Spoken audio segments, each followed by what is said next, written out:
7 ans, 8e de finale de la Coupe du Monde de foot féminin. Victoire tranquille 6-3 hier face au Panama. Maintenant, commencent les choses sérieuses avec pour les Bleus les matchs à élimination directe.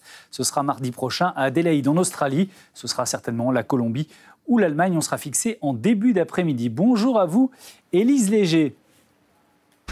Bonjour. Et merci d'être en direct avec nous. Vous êtes conseillère des Français à l'étranger et vous vous occupez aussi de ce qu'on appelle, vous êtes aussi ce qu'on appelle community champion. Quel est votre rôle exactement ? Alors, mon rôle est de rassembler la communauté française, de la mobiliser pour qu'en fait, il y ait des supporters français dans les stades. La FIFA avait bien réalisé qu'en faisant une Coupe du Monde en Australie et en Nouvelle-Zélande, surtout peut-être féminine, il n'y allait pas y avoir beaucoup de supporters qui allaient voyager depuis l'Europe, l'Amérique du Sud, l'Amérique du Nord. Donc, il fallait mobiliser les communautés quand elles étaient là. Elle est importante, cette communauté française en Océanie ? Alors, du moins en Australie, elle est officiellement à 25 000 personnes inscrites au registre des Français de l'étranger. Donc, c'est des personnes qui s'inscrivent volontairement, mais on estime qu'elle est au moins 50 000 résidents de façon quasiment permanente ou semi-permanente. Et ensuite, on peut ajouter à peu près 25 000 visas vacances-travail, touristes. Donc, elle peut en effet être finalement pas si petite que ça. Alors, comment vous avez fait pour les mobiliser ? Alors, dans mon rôle d'élu local, de conseillère des Français de l'étranger, c'est un peu, si vous voulez, le rôle de nos conseillers municipaux, nos adjoints. J'ai accès à la liste électorale consulaire pour ceux qui souhaitent communiquer leurs coordonnées e-mail. Et je peux ensuite leur envoyer un e-mail, communiquer avec eux, ce que je fais en général pour toute autre chose, pour tout ce qui va être les questions administratives, lorsqu'on vit à l'étranger, différents problèmes, les retraites, enfin, je vous en passe. Et donc, j'ai aussi l'opportunité de pouvoir les mobiliser autour d'événements qui touchent notre communauté. Et c'est ce que j'ai fait pour la Coupe du Monde. Alors, elle est commencée depuis quelques jours maintenant, cette Coupe du Monde. Quelle est l'ambiance ? Est-ce que les stades sont pleins ? Est-ce que finalement, ça a pris cette ambiance Coupe du Monde en Australie ? Absolument. Vraiment, tous les matchs sont pleins. C'est une galère pour acheter des places à la revente. Enfin, à l'heure qu'il est, il reste que quelques places pour certains matchs. Mais pour les matchs où la France devrait jouer, tout est déjà plein. Honnêtement, c'est une super ambiance. J'étais dans le stade hier pour le troisième match des Bleus à Sydney. Absolument, ouais, une super ambiance, beaucoup d'énergie, et puis même de la part de ceux qui ne sont ni français, ni panaméens, en l'occurrence pour hier soir. Vraiment, ouais, un bon esprit et une envie vraiment de célébrer le sport tous ensemble.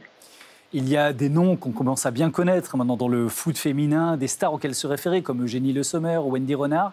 Est-ce qu'elles permettent aussi justement de fédérer la communauté des supporters ?